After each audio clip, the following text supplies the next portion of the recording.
मैं आपको दिखाने वाला हूं कैसे पाकिस्तान ने भारत के लड़ाकू विमान मार गिराए। ये दोनों न्यूक्लियर आर्म देश है, पड़ोसियों के लिए कोई अनफेमिलियर सिनेरियो नहीं था। दशकों से मिसट्रस्ट और कॉन्फ्लिक्ट उनके रिलेशनशिप का हिस्सा रहे हैं। Kashmir main line of control एक वॉलेटाइल फ्लैश पॉइंट बनी हुई है, लेकिन इस बार का ये फ्लेयर अप दोनों नेशंस को एक वरीइंग ब्रिंक पर ले आया था। 7 मई को हुए एरियल स्कर्मिश तक ले जाने वाले इवेंट्स काफी स्विफ्ट और ये पास्ट ग्रीवेंसेस में भी डीपली रूटेड। सिचुएशन को दोनों साइड से केयरफुल हैंडलिंग की जरूरत थी। अनफॉर्चुनेटली इवेंट्स रेजिंग से स्पाइरल। इस राउंड की हॉस्टिलिटीज का इमीडिएट ट्रिगर एक ट्रैजिक इवेंट था। 22 अप्रैल 2025 को इंडियन कश्मीर माइन एक ब्रूटल अटैक। इस shocking incident mine 26 Hindu tourist मारे। इंडिया ने इस एनएस एक्ट के लिए फॉरेन प्लेन लगाया। न्यू दिल्ली ने सीधा पाकिस्तान बेस्ड मिलिटेंट रूट पर उंगली उठाई। इंडिया का आरोप था कि इन बॉर्डर वार से सपोर्ट था। पाकिस्तान ने, जैसा कि अक्सर होता है, किसी भी इन्वॉल्वमेंट से साफ इनकार कर दिया। इस्लामाबाद ने कहा कि अटैक में उसका कोई हाथ नहीं था, लेकिन इन डिनायल से इंडिया का गुस्सा कुछ खास कम नहीं हुआ। माहौल एक्यूजेशंस और सस्पिशन से भर गया था। टूरिस्ट अटैक के जवाब में इंडिया ने प्यूनिटिव एक्शन लेने का फैसला किया। 7 मई 2025 की सुबह इंडियन एयरक्राफ्ट ने स्ट्राइक्स की। इन स्ट्राइक्स ने कई लोकेशंस को टारगेट किया। इनमें से कुछ पाकिस्तान एडमिनिस्ट्रेड कश्मीर के अंदर थीं और दूसरी रिपोर्टेडली मेनलैंड पाकिस्तान के अंदर थीं। इंडिया ने दावा किया कि ये मिलिटेंट इंफ्रास्ट्रक्चर के खिलाफ प्रीएम्प्टिव स्ट्राइक्स थीं। गवर्नमेंट ने कहा कि यह एक नेसेसरी मेजर था। इसे एक इमिनेंट थ्रेट के रिस्पांस के तौर पर पेश किया गया। टारगेट्स का चॉइस एक सिग्निफिकेंट मैसेज दे रहा था। इंडिया अपने परसीव थ्रेट्स के खिलाफ डिसाइसिवली एक्ट करने का रिजॉल्व सिग्नल कर रहा था। 7 मई को इंडिया के इस मिलिट्री एक्शन ने स्टेक्स को ड्रामेटिकली बढ़ा दिया। यह पाकिस्तान की सॉवरेंटी के लिए एक डायरेक्ट चैलेंज था। पाकिस्तान ने इन स्ट्राइक्स को एक एक्ट ऑफ एग्रेशन के तौर पर देखा। इस्लामाबाद की तरफ से एक स्विफ्ट रिस्पांस आना ऑलमोस्ट इनएविटेबल था। इंडियन स्ट्राइक्स ने इफेक्टिवली इसके बाद होने वाले एरियल कॉन्फ्रंटेशन के लिए स्टेज सेट कर दिया था। उसी दिन बाद में रीजन के आसमान एक बैटल ग्राउंड बन गए। इवेंट्स का सीक्वेंस बहुत रैपिडली आगे बढ़ा। एक टेररिस्ट अटैक से लेकर क्रॉस बॉर्डर स्ट्राइक्स तक सिचुएशन काफी एस्केलेट हो चुकी थी। पूरा रीजन सांस रोक कर देख रहा था कि आगे क्या होगा। इंडिया के सुबह के अटैक्स के बाद पाकिस्तान की मिलिट्री ने बड़े क्लेम्स किए। पाकिस्तानी आर्म्ड फोर्सेस के एक स्पोक्सपर्सन ने एक बड़ी सक्सेस अनाउंस की। उन्होंने कहा कि पाकिस्तान ने इंडिया के कई एयरक्राफ्ट शॉट डाउन कर दिए हैं। शुरू माइन जो नंबर बताया गया वो था 5 इंडियन जेट्स। ये क्लेम किया गया था 7 मई 2025 को ही। बाद में पाकिस्तानी प्राइम मिनिस्टर शहबाज शरीफ ने इस बात को और बढ़ा चढ़ाकर बताया। उन्होंने क्लेम किया कि पाकिस्तान एयरफोर्स ने 6 इंडियन वॉरप्लेन्स मार गिराए थे। ये क्लेम्स खूब फैलाए गए। उनका मकसद था पाकिस्तानी मिलिट्री की सुपीरियरिटी की इमेज दिखाना। ये उस इंफॉर्मेशन वॉर का एक इंपॉर्टेंट पार्ट था जो शुरू हो चुकी थी। दूसरी तरफ इंडिया शुरू में ज्यादा कुछ नहीं बोला। न्यू दिल्ली ने फौरन किसी भी लॉस को कंफर्म नहीं किया। ऐसे सेंसिटिव सिचुएशंस में ये चुप्पी आम बात थी, लेकिन इंडिया की तरफ से आखिरकार बात क्लियर होने लगी। इंडिया के chief of defence staff general Anil Chauhan ने एक पब्लिक स्टेटमेंट दिया। ये 7 मई के इंसिडेंट के कुछ टाइम बाद हुआ। उन्होंने पहली बार एडमिट किया कि इंडिया ने वाकई कुछ फाइटर जेट्स खो दिए थे। ये पाकिस्तान के साथ डॉग फाइट के दौरान हुआ था, लेकिन उन्होंने पाकिस्तान के 6 जेट्स के क्लेम को साफ तौर पर रिजेक्ट कर दिया। उन्होंने उस नंबर को पूरी तरह से गलत बताया। इन कंफ्लिक्टिंग रिपोर्ट्स में एक और बात जोड़ी यूएस मिलिट्री के एक ऑफिशियल के स्टेटमेंट ने। इस ऑफिशियल ने अपना नाम बताए बिना पूरे कॉन्फिडेंस से कहा। उन्होंने कहा कि पाकिस्तान ने at least 2 Indian jets shot down किए थे। ये अमेरिकन असेसमेंट पाकिस्तान के क्लेम्स को कुछ हद तक कंफर्म करता दिखा।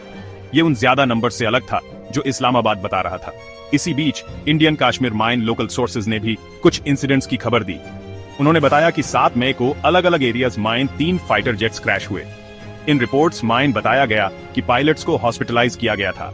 ऐसी लोकल खबरें अक्सर ग्राउंड रियलिटी बताती हैं। पाकिस्तान की मिलिट्री ने एक और क्लेम किया। उन्होंने कहा कि इंडिया ने कुछ टाइम तक अपने फाइटर जेट्स दोबारा नहीं उड़ाए।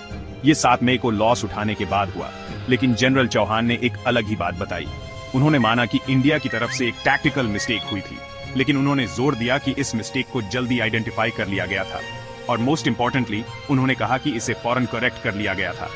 उनके अकॉर्डिंग इंडियन मिलिट्री ने लॉन्ग रेंज प्रिसीजन स्ट्राइक्स के साथ अपने ऑपरेशंस रिज्यूम कर दिए। ये 7 मई के इंसिडेंट के 2 दिन के अंदर हुआ। इससे इंडिया की सिचुएशन के हिसाब से अडेप्ट करने और सस्टेन करने की एबिलिटी दिखी। गैप 3S, ये जो फॉग ऑफ वॉर होता है ना, वो हमेशा मिस इन्फॉर्मेशन से भरा होता है। मई 2025 की जो स्कर्मिश थी वो भी इस रूल से अलग नहीं थी। कई इमेजेस और वीडियोस ऑनलाइन सर्कुलेट होने लगे।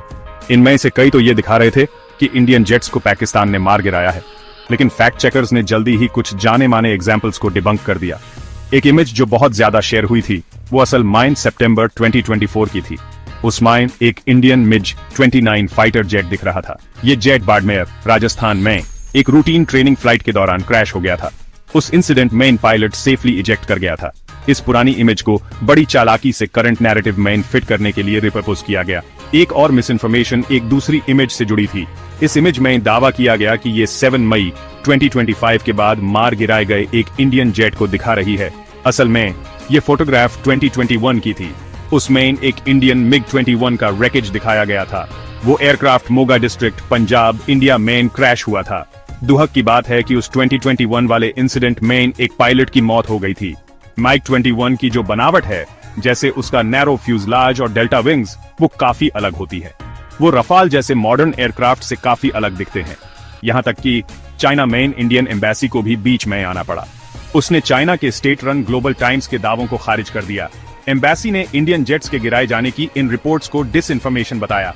ये जो कॉन्फ्लिक्ट था वो सिर्फ 7 मई की एरियल एंगेजमेंट तक ही लिमिटेड नहीं था। अगले कुछ दिनों तक टेंशन्स बने रहे। 8 मई 2025 को पाकिस्तान ने एक और बड़ा दावा किया। उसने अनाउंस किया कि उसकी फोर्सेज ने 25 इंडियन ड्रोन्स मार गिराए हैं। बताया गया कि ये ड्रोन्स पाकिस्तान के कई शहरों में गिराए गए थे। इनमें कराची, लाहौर और रावलपिंडी जैसे बड़े अर्बन सेंटर्स शामिल थे। रिपोर्ट्स में कुछ सिविलियन कैजुअल्टीज का भी जिक्र था। घोतकी में एक आदमी और अटॉक में एक किसान रिपोर्ट्स के मुताबिक अफेक्ट हुए थे। ये भी कहा गया कि गुजरनवाला और चोलिस्तान डेजर्ट में भी इंडियन ड्रोन्स डिस्ट्रॉय किए गए। वहीं इंडिया ने 8 मई की घटनाओं का अपना वर्जन पेश किया। न्यू दिल्ली ने कहा कि उसकी फोर्सेज ने पाकिस्तान की कोशिशों को सक्सेसफुली न्यूट्रलाइज कर दिया था। इन कोशिशों में इंडियन मिलिट्री टारगेट्स पर स्ट्राइक करना शामिल था। ऐसा कहा गया कि पाकिस्तान ने इसके लिए ड्रोन्स और मिसाइल्स का इस्तेमाल किया था। स्ट्राइक्स और दावों का यह सिलसिला चलता रहा। 10 मई 2025 को पाकिस्तान ने एक काउंटर अटैक लॉन्च किया। इसका कोड नेम था ऑपरेशन बनियन मरसूस। रिपोर्ट्स के मुताबिक इस ऑपरेशन ने 26 इंडियन मिलिट्री साइट्स को टारगेट किया। इनमें कई इंपॉर्टेंट एयरबेसेस और ब्राह्मोस मिसाइल स्टोरेज फैसिलिटीज शामिल थीं। इंडिया ने भी उसी दिन दावा किया कि उसके मिसाइल्स और ड्रोन्स ने कम से कम 8 पाकिस्तानी एयरबेसेस पर स्ट्राइक किया, जिसमें इस्लामाबाद के पास वाला एक एयरबेस भी शामिल था। बढ़ती हुई मिलिट्री एक्शंस के बीच डिप्लोमेटिक कोशिशें चल रही थीं। यूनाइटेड स्टेट्स ने डी एस्केलेशन में एक अहम भूमिका निभाई। 10 मई 2025 को एक सीज फायर का ऐलान किया गया। इसका ज्यादातर श्रेय उस समय के यूएस प्रेसिडेंट डोनाल्ड ट्रंप की मीडिएशन कोशिशों को दिया गया। सीज फायर शाम 5 बजे इंडियन स्टैंडर्ड टाइम से लागू हुआ। यह पाकिस्तान स्टैंडर्ड टाइम के हिसाब से शाम 4:30 बजे थे। इस अग्रीमेंट की पुष्टि दोनों देशों के हाई रैंकिंग ऑफिशियल्स ने की। पाकिस्तानी फॉरेन मिनिस्टर मोहम्मद इशकदार ने यह ऐलान किया। उनके Indian counter part foreign secretary Vikram Misri ने भी लड़ाई रोकने की पुष्टि की। सीज फायर की शर्तें काफी कॉम्प्रिहेंसिव थीं। इंडिया और पाकिस्तान दोनों सभी मिलिट्री एक्शंस रोकने के लिए सहमत हुए। इसमें जमीन पर, हवा में और समंदर में होने वाली कार्रवाइयां शामिल थीं। ये नाजुक हालात से पीछे हटने के लिए एक बहुत अहम कदम था। इसके लागू होने के बाद से सीज फायर का ज्यादातर दोनों तरफ से पालन किया गया है। इससे एक बहुत जरूरी राहत मिली है। इससे टेंशन्स को कम होने का मौका मिला। 14 मई को सीज फायर के कुछ दिन बाद प्रेसिडेंट ट्रंप ने एक और अपील की। उन्होंने इंडिया और पाकिस्तान से डायरेक्ट कम्युनिकेशन करने का आग्रह किया। स्थायी शांति के लिए ऐसी बातचीत बहुत जरूरी है। इस कॉन्फ्लिक्ट का एक अहम पहलू इसका न्यूक्लियर डायमेंशन था। इंडिया और पाकिस्तान दोनों के पास न्यूक्लियर हथियार हैं। उनके बीच कोई भी बड़ा कॉन्फ्लिक्ट ग्लोबल कंसर्न्स पैदा करता है, लेकिन दोनों देशों के ऑफिशियल्स ने आश्वासन दिया। इंडिया से जनरल अनिल चौहान ने इसकी पुष्टि की। उनके Pakistani counter part general Sahir Shamshad Mirza ने भी यही बात कही। दोनों जनरल्स ने पक्का किया कि न्यूक्लियर हथियारों के इस्तेमाल पर विचार किए जाने का कोई खतरा नहीं था। यह मई 2025 के कॉन्फ्लिक्ट के दौरान की बात है। इसके अलावा जनरल चौहान ने चाइना के रोल पर टिप्पणी की। उन्होंने कहा कि इस दौरान बीजिंग से पाकिस्तान को कोई अनयूजुअल एक्टिविटी या मदद नहीं मिली। मई 2025 की घटनाएं एक कड़ी याद दिलाती हैं। कॉन्फ्लिक्ट में अक्सर सबसे पहले सच की बलि चढ़ती है। ऐसे वॉलेटिल हालात में सही इंफॉर्मेशन सबसे जरूरी हो जाती है। मिस इन्फॉर्मेशन और प्रोपेगेंडा खतरनाक तरीके से टेंशन्स को हवा दे सकते हैं। इनसे गलत अनुमान लग सकते हैं, जिनके भयानक परिणाम हो सकते हैं। सीज फायर ने फौरन हो रही लड़ाई पर रोक लगा दी, लेकिन जो असली मुद्दे हैं वे अभी भी अनसुलझे हैं। इस सब कॉन्टिनेंट में एक स्थिर और स्थायी शांति का रास्ता चुनौतियों से भरा है। इसके लिए लगातार बातचीत, ट्रस्ट बिल्डिंग और शांति से विवादों को सुलझाने का कमिटमेंट चाहिए। इस क्षेत्र के लोग एक ऐसे भविष्य के हकदार हैं जो लगातार कॉन्फ्लिक्ट से